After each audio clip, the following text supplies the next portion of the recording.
Today, more than ever, we live in a world that never stops. Everything feels urgent. Notifications light up our phones every few seconds, deadlines press down on us, and social media constantly reminds us of what we lack, who we're not, and what we should be doing better. It is no wonder anxiety has become one of the most common mental health struggles of our time. But what if the solution to modern anxiety doesn't lie in the next self-help trend or mindfulness app? What if the answers have been with us for over 2,000 years? Ancient philosophers, people like Epictetus, Marcus Aurelius, Seneca, the Buddha, lived in times very different from ours, but their struggles were surprisingly similar. War, uncertainty, loss, pressure, fear of death, and yet they developed timeless wisdom for staying calm in chaos. Let's explore how their teachings can help us reclaim peace in an age of constant stress. One of the most powerful ideas comes from Stoicism, a philosophy born in ancient Greece and embraced by the Romans. At the heart of Stoicism is a simple but transformative principle. Control what you can and accept what you can't. Epictetus, a former slave turned philosopher, said, "It's not what happens to you, but how you react to it that matters." This idea alone can revolutionize how we handle anxiety. Think about it. Most of our anxiety comes from trying to control things outside our control. We stress about other people's opinions, the outcome of situations, the future. But Stoics teach us to focus on our inner world, our thoughts, our actions, our responses. That's where our power lies. When you learn to separate what you can influence from what you can't, you free yourself from a huge amount of unnecessary suffering. Marcus Aurelius, the Roman emperor who ruled during plagues and wars, wrote a personal journal that became known as Meditations. In it, he reminded himself daily of the impermanence of life and the importance of inner discipline. You have power over your mind, not outside events. Realize this, and you will find strength. His writings weren't meant for anyone else. They were private reminders to stay grounded amidst chaos. But today, they serve as guides for anyone drowning in a world that demands too much. Another valuable teaching from ancient philosophy is the concept of present moment awareness. Long before modern mindfulness became popular, Eastern traditions like Buddhism were already emphasizing the importance of being fully present. The Buddha taught that anxiety arises when the mind clings to what it cannot control, usually the past or the future. He said, "Do not dwell in the past, do not dream of the future, concentrate the mind on the present moment." This might sound simple, but it's profoundly powerful. When we bring our attention back to the now, this breath, this step, this conversation, we break the cycle of anxious thought loops. One breath at a time, we anchor ourselves in reality, not in fear or projection. Meditation isn't just a spiritual practice. It's mental training. It teaches us to notice our thoughts without becoming them, to feel emotions without being consumed by them. That's a skill we all need today. Another ancient practice that helps manage anxiety is negative visualization.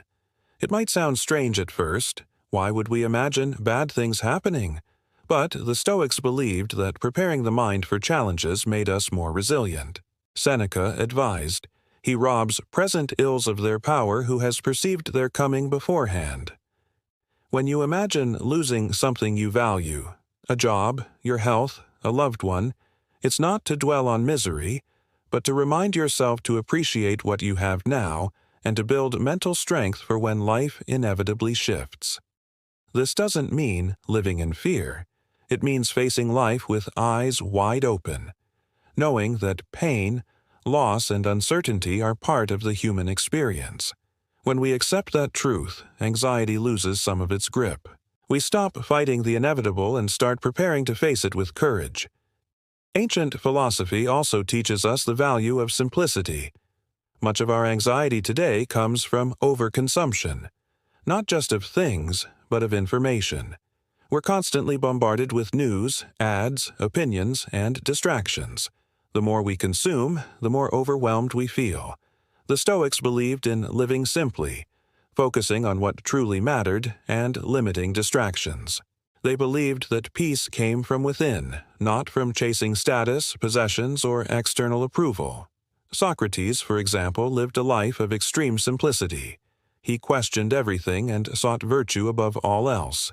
He reminded people that the unexamined life was not worth living. And through self-inquiry, we can also start to question the roots of our anxiety.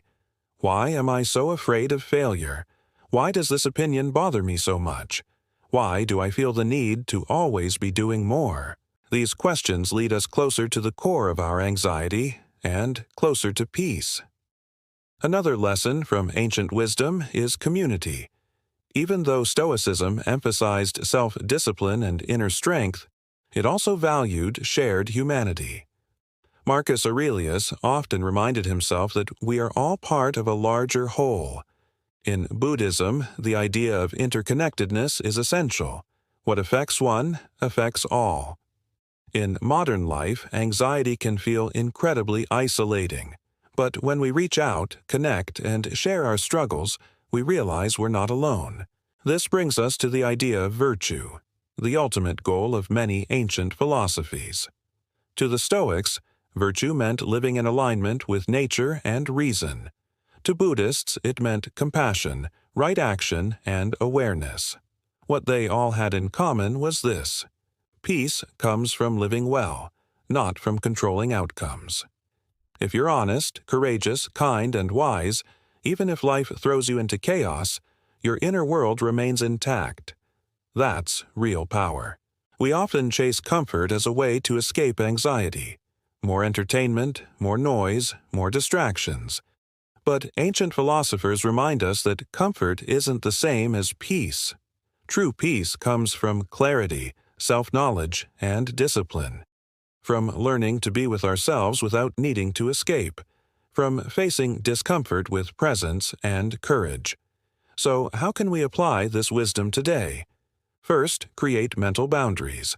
When anxiety hits, ask yourself, is this within my control? If yes, take action. If not, let it go. Write it down, say it out loud. Remind yourself as many times as necessary. This mental shift takes practice, but it changes everything. Second, simplify. Reduce unnecessary inputs. Don't scroll endlessly.